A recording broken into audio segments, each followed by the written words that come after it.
Assalamualaikum warahmatullahi wabarakatuh.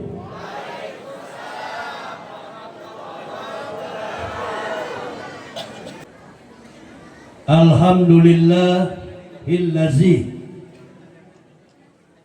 arsadal ukula ila tauhid wahadaha wa awdaha adillata wahdaniyati wa jallaha wa abtala bibarakhinil haq subahal batil. Ashhadu an la ilaha illallah wahdahu la syarikalah sahadataman arafa manha wa amila zahiran wa batinan bimuqtadoha. Wa ashhadu anna sayyidana Muhammadan abduhu wa rasuluh an-nazila nabiyya ba'dah. Allahumma fasalli wa sallim ala imamil abrar wal muqarribin sayyidina wa maulana Muhammadin wa ala alihi wa sahbihi al-ansar wal muhajirin wa alaina ma'akum birahmatika ya arhamar rahimin. Bismillahirrahmanirrahim.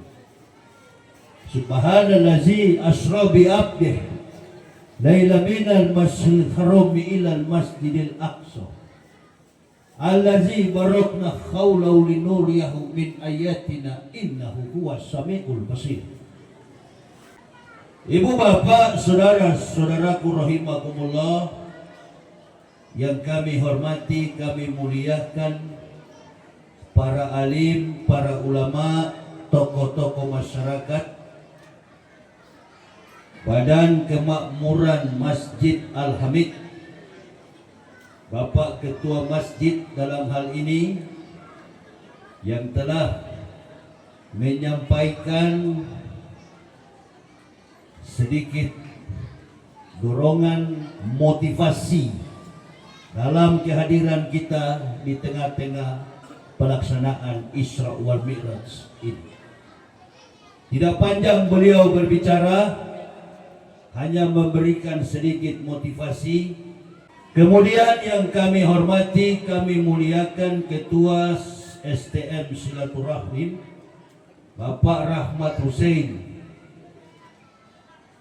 beserta segenap pengurus, Ketua Perwiridan Nur Hidayah Ibu Hajah Hamidah Nasution beserta segenap pengurus, ketua-ketua BKM dari sekitaran Masjid Al-Hamid yang telah hadir, Camat Medan Johor Bapak Andri Febriansa, Bapak Ibu dan segenap tamu undangan jamaah rahimakumullah yang kami muliakan.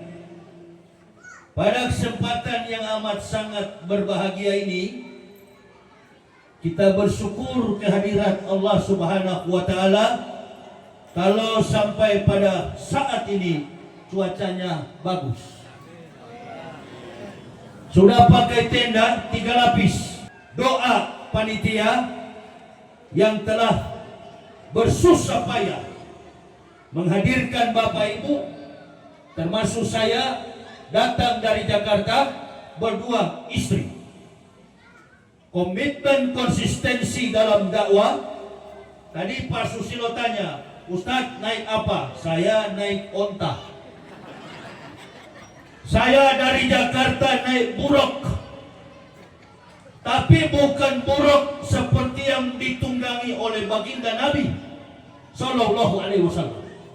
Bukan. Buruk yang saya bawa menggunakan mesin Jepang, Toyota. Jadi dari Jakarta saya berangkat tanggal 18 Januari, tiba di Medan tanggal 20.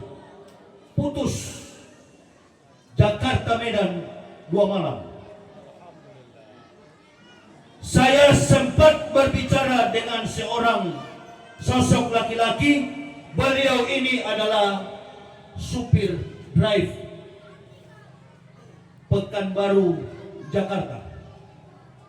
Dari Riau beliau bawa mobil sampai Jakarta. Pulang pergi, kita ketemu di warung kopi.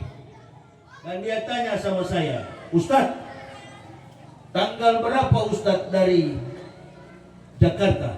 Saya bilang tanggal 18. Oh, saya nggak percaya. Silakan antum nggak percaya, up to you. Tapi yang mengalaminya saya. Yang mengalami perjalanan ini saya, bukan Anda. Kalau Anda tidak percaya, lihat kilometer yang saya ukur. 1.500 kilometer Jakarta menuju Medan. Sama dengan Mekah menuju Palestina. Jadi kalau rasionalitas, kemampuan logika manusia tidak memiliki komparasi yang kuat dengan fakta, maka dia ragu. Ini yang disebut bahwa Isra wal Mi'raj sulit dijangkau dengan kemampuan logika. Sulit dijangkau dengan kemampuan logika. Kalau kita belajar filsafat, ada filsafat nilai, axiology, etika, logika, estetik. Memandang salah dan benar menurut tafsir logika. Mindset, daya renung, perenungan yang tinggi dalam konsep berpikir. Itu namanya logika, substansi daripada mindset. Yang kedua adalah etika. Mengukur salah dan benar karakter manusia itu adalah etika. Coba ini kursi ini, cari kursi yang biasa aja. Susah saya bernafas ini. Banding sekali lagi. Ini mau mati saya punya perut. Ini kursi orang-orang yang mau cari caleg ini, kasih mereka itu. Maling semua itu, kasih kursi itu. Ya ini kursi Ustadz. Cari yang keras-keras begini, jangan Bu, mau yang keras atau lembek? Nah, coba itu, panjang atau pendek? Yang sudah jangan terlalu empuk. Ini mulai panas ini. Ini dompet juga jatuh dari sini, nanti orang kira minta fulus. Dia tidak percaya. Dia ragu. Kenapa dia ragu? Jangan dulu marah. Karena dia tahu persis rute Jakarta ke Riau. Saya jangan dulu marah. Nabi Muhammad nggak marah. Jadi saya bilang ke dia, yang mengalaminya saya, bukan Anda. Dia bilang, Ustadz, saya kalau dari Jakarta ke Medan itu memakan waktu 4 hari 4 malam. Ini kok dari Jakarta tanggal 18 malam sampai di sini tanggal 20 jam 21 malam. Cuma 2 hari, saya nggak percaya Ustadz. Saya bilang, ente kayak Abu Lahab. Ketika Rasulullah Sallallahu Alaihi Wasallam Isra berjalan, Isra itu berjalan, Mi'raj itu naik. Belum sampai pada konsep Mi'raj, Abu Bakar ada di samping Rasulullah dan sahabat lain. Abu Lahab tanya, Muhammad, betulkah tadi malam antum dari Yerusalem? Betulkah anda dari Masjidil Aqsa, dari Baitul Maqdis? Kata Rasulullah, Allah telah membawa saya berjumpa sampai ke Sidratul Muntaha. Tidak, saya tanya Muhammad, apa betul anda berjalan dari Makkah sampai ke Yerusalem, Masjidil Aqsa? Kata Rasulullah, itu yang saya alami. Abu Jahal bilang, ketahuilah Muhammad, nenek moyang kita menempuh perjalanan bersama tunggangan mereka, onta, keledai, dan semua barang-barang mereka untuk berniaga, menempuh perjalanan rentang waktu 40 hari 40 malam. Bagaimana mungkin ini hanya minal lailah, hanya separuh malam. Itu ayat yang tadi itu. Subhanallazi asra bi abdih laila minal masjidil haram. Laila minal masjidil haram. Bagaimana mungkin hanya separuh malam? Mari kita belajar secara matematik dalam kehidupan yang diterapkan oleh konsep berpikir Albert Einstein. Segala sesuatu yang naik pasti turun, karena mempunyai satu kemampuan gaya gravitasi. Lalu Abu Jahal mencoba. Coba Muhammad, kalau betul kamu tadi malam dan sekarang pagi sudah tiba, angkat kakimu dulu sebelah kanan. Rasul angkat. Sebelah kiri juga. Kata Rasulullah, hal. Maksudnya Abu Jahal. Hal. Kalau dua-dua saya angkat hal, saya jatuh. Betul kata Rasulullah. Kalau dua-dua diangkat, saya jatuh. Konsep berpikir orang beriman adalah konsep berpikir jenius. Ini yang satu sudah kafir, goblok. Dia tidak tahu kalau dua-dua diangkat pasti jatuh. Kata Rasulullah, kalau dua-dua saya angkat pasti saya jatuh. Malu si kafir ini, Abu Jahal ini, karena ponakannya Rasulullah. Om sama ponakan, ponakan lebih pintar. Tapi Rasulullah dilengkapi Allah dengan pengetahuan yang tidak diketahui oleh orang kafir. Jadi mencoba-coba keilmuan para nabi ini sampai sekarang masih terjadi. Keraguan-raguan terhadap iman tauhid, keraguan-raguan terhadap mukjizat yang Allah berikan. Keislaman kita orang Indonesia 10 tahun terakhir ini makin terjungkal ke bawah. Adapun ustadz-ustadz yang muncul di permukaan ini, kalau sudah disebut ustadz kondang, semakin dia kondang, semakin dia pengecut.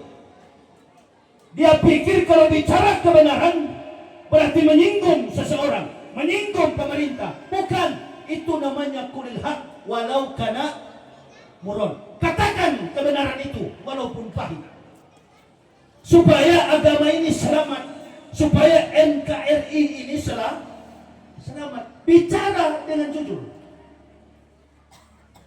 Dasar memang Abu Jahal ini kafir. Dia tidak langsung lempar handuk. Tahu lempar handuk kan? Kalau petinju sudah kalah lempar, dia nggak langsung menyerah. Ada sahabat Nabi di samping namanya Abu Bakar. Dia bilang, Bu, apa Anda percaya temanmu, saudaramu, kawanmu, sohibmu Muhammad ini bercerita tentang dia dari sana, melewati 7 lapis langit dan sampai ke Sidratul Muntaha berjumpa dengan Tuhannya? Kata Abu Bakar, wahai Abu Jahal, yang lebih spektakuler, yang lebih takjub, yang lebih luar biasa, saya percaya. Rasulullah mendengar itu hari itu juga, enggak tunggu besok. Abu Bakar diberi marga, bukan Nasution, bukan Waloni, bukan Simanjuntak, bukan Lubis. Abu Bakar diberi marga As-Siddiq. Langsung diberi marga oleh Nabi tercinta Rasulullah Muhammad Sallallahu Alaihi Wasallam. Ini sudah lepas jaket, kalau mau kelahi begini enak. Hari ini juga kata Nabi, saya berikan Anda marga asyidik. Apa arti asyidik? Artinya orang yang jujur. Rupa-rupanya sholat ini bukan hanya menanamkan, mewajibkan kita untuk menggugurkan yang wajib. Ya ayyuhalladzina amanus ta'inu bisobri washolati innallaha ma'a sabri. Bukan hanya secara spiritual kita melaksanakan perintah agama, bukan. Abdalul a'malu as-salatu khams. Amal yang paling utama adalah sholat 5 waktu. Sholat saja, kerja nggak usah. Ini ayat jelas sekali. Mintalah pertolongan kepada Allah dengan sholat dan sah.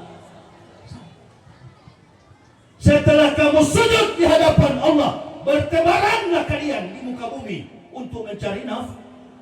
Bukan sholat terus. Adakah orang sholat di Masjid Al-Hikmah, Pak Haji? Tunggu saja satu malam, suruh dia sholat. Jatuh nggak dari atas itu ikan goreng? Nah, kalau kita ini sholat kita jadikan cuma alat hanya mengumpulkan orang, bagaimana kita menolong agama dan negara ini? Apalagi sekarang ini presidennya sudah berkomitmen. Ini Prabowo setiap kali ngomong selalu rakyat, mengatasnamakan rakyat. Saya di belakang rakyat. Alhamdulillah belum 100 hari. Ya, ini kabinet Prabowo sudah banyak tuh tikus maling-maling ditangkap. Betul apa betul? Ibu bapak, tidak usah kita jadi kondang karena puji-puji pejabat. You kalau tidak dengan pejabat mau mati, tidak kan? Tidak. Penjilat-penjilat ini nanti akan rasa. Ketika masyarakat terpuruk, negara terpuruk, ditanya nih penasihat-penasihat, Watimpres, Dewan Pertimbangan Presiden, kau punya kerjaan di bidang agama apa? Ada contoh baru-baru kemarin kan tulis surat mundur diri, namanya Agus Miftah. Siapa yang bilang Gus itu? Kalau Gus itu menurut kami yang saya dengar, Gus itu adalah anak para mbah-mbah yai, anaknya poro kiai, anaknya para ulama. Dia ngaku dia ini turunan ke-9. Ribut ini gara-gara turunan ini. Bagaimana kita mau satu saf dalam sholat? Di sana Ba'alawi, di sini Wali Songo. Ribut gara-gara nasab, bukan mashab, nasab, keturunan, regeneration. Saya ini bukan dari keturunan Islam. Inna atatna lil kafirina salasila wa aklala wa sa'ir. Kata Allah, kami sediakan bagi orang kafir 3 belenggu, rantai dan neraka yang menyala-nyala. Laqad kafara allazina qalu innallaha masihu ibnu Maryam. Kafirlah orang yang berkata Isa anak Maryam adalah Tuhan selain. Laqad kafara allazina. Kafirlah orang yang berkata Isa anak Maryam adalah Tuhan selain. Berarti kan keluarga saya, opa saya, oma saya, semua berangkat ke neraka. Oh, jangan main-main, ini akidah. Tidak ada ampun kalau akidah. Hitam katakan hitam, putih katakan putih. Isi daripada Al-Quran itu black and white. It's not green, bukan green. Kalau beli mobil boleh warna green, pakai celana boleh warna green, warna abu-abu, tapi karakter tidak boleh abu-abu. Bikin hancur negara dan agama ini karena munafik. Yang hidup, kalau Rasulullah di saf depan jadi imam, ada satu saf di belakang Rasul yang selalu berdiri. Orang terkenal sebagai, sehingga turun ayat munafik. orang yang paling munafik duduk sholat berdiri di belakang Rasulullah. Abdullah bin apa itu? Bin Ubay atau di belakang Rasulullah. Tokoh munafik yang paling munafik sampai turun ayat munafik. Memang mesti terang-terangan begini kalau berdakwah. Dokter kalau dia didatangi pasien, dia nggak langsung operasi penyakitnya. Dia panggil nurse, suster, periksa darahnya dulu. Ukur darahnya, ambil darahnya, barulah diperiksa. Setelah itu dokter akan menentukan diagnos. Penyakit apa ini? Yahya Waloni ini. Ya, dia biri-biri atau penyakit malaria tropika. Periksa dia punya otak. Dibawa ke ruangan. Dokter akan bilang, dari hasil diagnosa yang kami temukan, you menderita malaria. Maka Anda pilih saja. Atau Anda menderita jantung, Anda menderita liver. Maka pilihlah. Anda dirawat atau berobat jalan. Kalau pasiennya parah, dokter akan menawarkan rawat inap. Tapi kalau ditanya, you penyakit apa? Dokter bilang, kamu cuma beringus. Apalagi dia lihat ini orang memang fisiknya kuat, dan dokter hanya bilang, nih, pergi saja ke warung, beli Bodrex cukup 1 butir, Anda besok sembuh. Artinya kalau penyakitnya ringan, dosisnya rendah. Penyakitnya komplikasi, penyakitnya tinggi, dosisnya tinggi. Itu konsep berdakwah. Dokter tidak cari muka kepada pasien, tidak. Pasien pulang sembuh, dia nggak kenal lagi itu dokter. Dokter juga nggak kenal dia. Begitulah ustaz. Begitulah penceramah. Cari muka hanya kepada Allah. Katakan kebenaran itu. Takut mati. You kalau takut mati, besok juga mau mati. Takut dihindari orang, lebih baik dihindari daripada berdosa.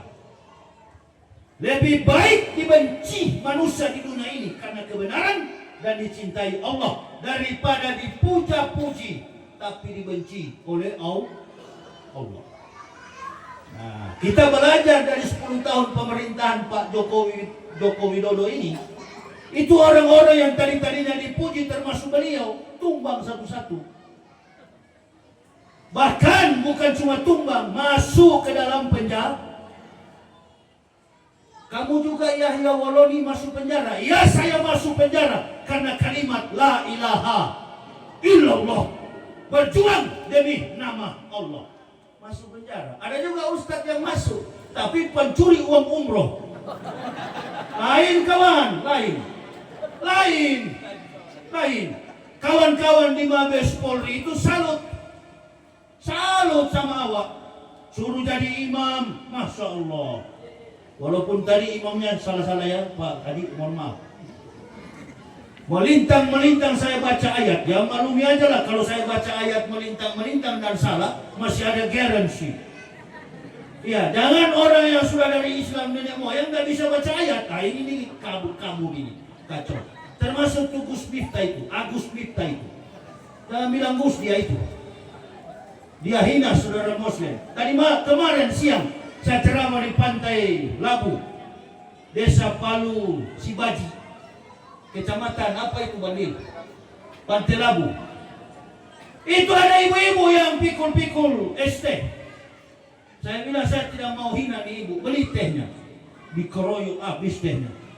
Ini menunjukkan bahwa kesetiaan pergaulan kita. Ya, satu Muslim diganggu, jangan diam.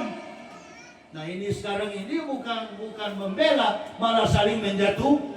Nggak habis-habis, coba buka tuh media sosial. Nggak ada cerita lain. Saling menjatuhkan para habaib dan saling menjatuhkan para kiai. saya bilang nih orang-orang ini, kalau Nabi Muhammad masih hidup, ditertawakan sama para sahabat ini. Mengaku pejuang, tapi nggak tahu taktik dan teknik dalam perjuangan. Tidak bisa menjaga rahasia dalam Islam. Ini berarti sudah ketahuan. Betul kata Nabi Shallallahu Alaihi Wasallam, ada 6 alasan yang membuat orang masuk neraka karena 6 perkara. Istatun yadkhulun nar bisitatin. Yang keenamnya adalah wal ulama'u bil hasad. Ulama yang dengki, ulama yang iri.